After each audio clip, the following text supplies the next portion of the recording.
而家華德璞悅花園咧係已經係交樓入住嘅狀態嘅。佢嘅物業咧係萬科嘅物業。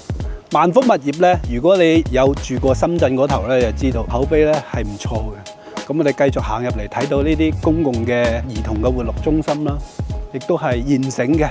包括佢哋而家現在入住嘅情況，亦都係比較樂觀嘅。而家我哋嚟睇呢個138平方 C 梯入戶嘅呢個戶型係點樣嘅？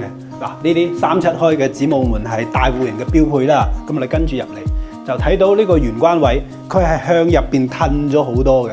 佢唔似得好多時候咧，我哋一開門就見到呢個玄關位。咁當然你亦都可以咁樣設計啊，褪出嚟呢度啦，亦都可以做一個咁嘅收納空間。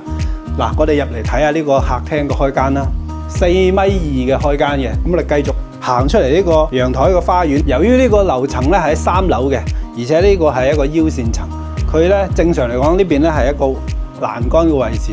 我哋望出去咧係內部園林嘅空間，而且中間呢條咁嘅路咧，亦都即將係埋尾嘅階段㗎啦。好，嚟我哋繼續入嚟行一行。咁我哋呢邊客廳咧就去到2.5米嘅開間。咁我哋睇翻呢個廚房啦，整體嘅空間係非常之富裕嘅，點樣佈置亦都可以嘅。咁我哋繼續行翻入嚟睇下客房，因為呢個戶型咧佢係做到4房嘅戶型，佢有間客房咧佈置喺客廳嘅另外一廂嘅。嗱，我哋睇翻成個空間，我都唔需要講話幾多平方大啦。佢該有嘅亦都有，但係成個戶型有冇硬傷咧？正係在於呢個客房，距離客室咧係可以講係從南極行到去北極咁遠嘅。我哋跟住入嚟咧，行過去呢個起居嘅空間。咁啊，我哋先睇第2間客房啦。整體嘅空間佈局咧係非常之闊綽嘅。咁嚟到第3間客房，書房會比較合理啲，因為呢邊朝北面嘅。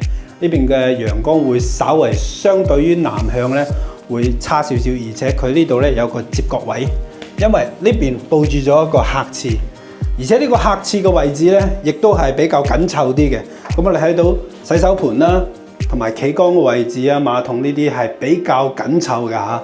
咁我哋直接就去睇下主人房嘅套間啦。成個主人房嘅套間面積咧有20個方嘅。咁我哋嗱嚟睇到呢個主人房套間，該有個佈局咧就係一啲都唔妥協嘅。咁跟住落嚟咧就係呢個步入式嘅衣帽空間。入到嚟主人房有2面採光嘅，呢邊亦都有，仲有咁大嘅飄台位。即使係擺張 king size 嘅大床咧，亦都係綽綽有餘嘅。咁成個138平方嘅戶型咧，我哋就粗略咁樣去展示咗出嚟啦。整體嘅開間佈局亦都係比較理想嘅狀態嘅。咁我哋嚟到價錢啦，係嘛，1萬出頭就可以買到啦。